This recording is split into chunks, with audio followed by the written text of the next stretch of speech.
বাঁশখালী বন্যায় শিশুদের ক্ষুধার আর্তনাদ, পানিবন্দী মানুষের অসহায় জীবন। বাঁশখালীর সর্বত্র এখন শুধু পানি আর কান্নার শব্দ। টানা বৃষ্টিতে সৃষ্টি হয়েছে ভয়াবহ বন্যা। ঘরবাড়ি ডুবে গেছে, রাস্তাঘাট অচল। একটি ছোট্ট শিশু ক্রমশমান পানিতে দাঁড়িয়ে আছে, হাতে একটি হাঁড়ি। তার চোখে ক্ষুধার্ত প্রশ্ন, খাবার পাব তো? এই শিশুটি একা নয়, বাঁশখালীর শত শত শিশু আজ ক্ষুধার্ত, আশ্রয়হীন। আরেকটি শিশু কাদামাটিতে দাঁড়িয়ে, হাতে খালি থালা। চারপাশে ভাঙা ঘর, ভাসমান কাপড়, আর অসহায় মানুষ। বন্যার পানিতে আটকে পড়েছে হাজারো পরিবার।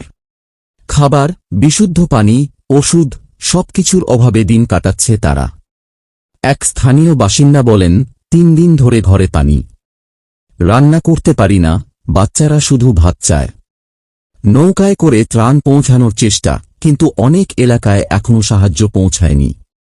বাঁশখালীর এই বন্যা শুধু প্রকৃতির দুর্যোগ নয়, এটি মানুষের বেঁচে থাকার সংগ্রামের এক নির্মম বাস্তবতা।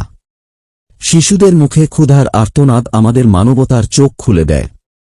শেষ কথা, আসুন সবাই সহায়তার হাত বাড়িয়ে দিন, বাঁশখালীর শিশুদের পাশে থাকুন।